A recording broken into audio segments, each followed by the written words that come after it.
بہت سارے لوگ عبادت کرتے ہیں لیکن عبادت کی روح سے محروم ہوتے ہیں، اور بہت سارے دینی کام انسان اپنی دنیا کے لیے کر رہا ہے، وہ دین سمجھ کے ان کاموں کو کر ہی نہیں رہا۔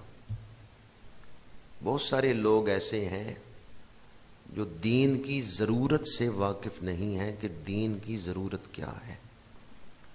اگر کسی چیز کی ضرورت کا پتہ ہو، اہمیت پتہ ہو، تو پھر بندہ اس چیز کو اختیار کر لیتا ہے، حاصل کر لیتا ہے۔ تو بسا اوقات ممکن ہے اولاد ماں باپ کے ڈر سے نماز پڑھ لے، لیکن ان کو پتہ نہ ہو کہ نماز کی اہمیت کیا ہے، نماز کی شان کیا ہے۔ یہ بھی ممکن ہے کہ انسان معاشرے کے دباؤ کی وجہ سے بعض دینی کام کر لے کہ میں نے یہ دینی کام نہ کیا تو لوگ کیا کہیں گے، تو وہ معاشرے کے دباؤ سے دینی کام کر رہا ہے، ورنہ اصل میں وہ دین کی اہمیت سے یا غرض و غایت سے واقف نہیں ہے۔ اللہ تعالیٰ نے ہمیں ایک اعلیٰ مقصد کے لیے تخلیق کیا ہے۔ اللہ ہمیں کچھ عطا کرنا چاہتا ہے، فرشتوں سے اعلیٰ مرتبہ دینا چاہتا ہے، اپنے قرب کا انتہائی اعلیٰ مقام عطا کرنا چاہتا ہے، اور اس نے دنیا کی آزمائش میں ہمیں مبتلا کیا ہے کہ انسان اپنی قابلیت کو ظاہر کرے، اپنی استعداد کو ظاہر کرے، اور اس پر میری محبت کا رنگ چڑھ جائے۔ یہ جو جدائی کا زمانہ ہم دنیا میں گزار رہے ہیں، یہ انسان کی محبت کی آزمائش بھی ہے۔ جدائی میں دل محبوب کے لیے تڑپتا ہے، تو جو دنیا میں آ کر بھی اپنے رب کو یاد رکھے وہ اس آزمائش میں کامیاب ہو گیا۔ تو اللہ تعالیٰ نے ہمیں ایک اعلیٰ مقصد کے لیے پیدا کیا ہے۔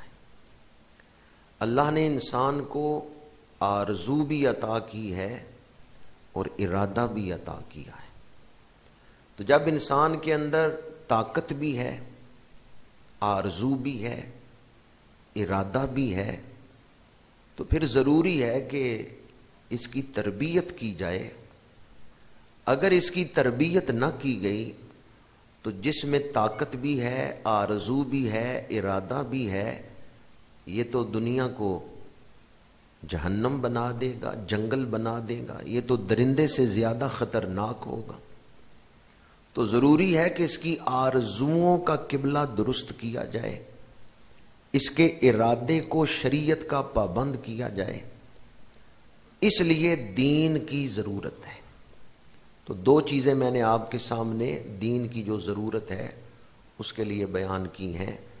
صدی 21ویں ہو یا 25ویں ہو، سائنس جتنی مرضی ترقی کر جائے، ہر دور کے انسان کو دین کی ضرورت ہے۔ دین کے بغیر انسان نہیں بنتا۔ اس انسان کو صحیح معنوں میں انسان بنانے کے لیے دین کی ضرورت ہے۔ انسان کے اندر روح ہے، انسان صرف جسم نہیں۔ تو جب تک انسان کے اندر روح ہے، انسان کو روحانیت کی ضرورت ہے۔ سائنسی ترقی، دنیاوی ترقی، اس سے آپ دنیاوی آسائشیں، سہولتیں حاصل کر سکتے ہیں، پر سچی خوشی نہیں حاصل کر سکتے۔ روح کو سکون نہیں مل سکتا روحانیت کے بغیر۔ تو اس لیے صدی کوئی بھی ہو، 21ویں ہو یا 25ویں صدی آ جائے، ہر دور کے انسان کو دین کی ضرورت ہے۔ جس طرح ہمیں معاشرے میں رہنے کی ضرورت ہے، اکیلے رہ کے جنگل میں ہم ایک اچھی زندگی گزار سکتے ہیں؟ کیا دوسروں کی مدد کے بغیر ایک انسان اپنی ساری ضرورتیں خود پوری کر سکتا ہے؟ کہ خود بجلی بنائے، خود ہی وہ اپنا علاج بھی کرے اور خود ہی وہ بھٹا لگا کے اینٹیں بھی بنائے، کیا ایک انسان اپنی ساری ضرورتیں خود پوری کر سکتا ہے؟ تو جس طرح ہمیں ایک دوسرے کی مدد کی ضرورت ہے، معاشرے میں ایک دوسرے کے تعاون سے نظام زندگی چل رہا ہے، جس طرح ہمیں معاشرے میں رہنے کی ضرورت ہے، اس سے زیادہ ہمیں دین کے ساتھ رہنے کی ضرورت ہے۔ دین کے بغیر نہ ہم اپنی زندگی کا مقصد سمجھ سکتے ہیں، نہ زندگی کی منزل سمجھ سکتے ہیں۔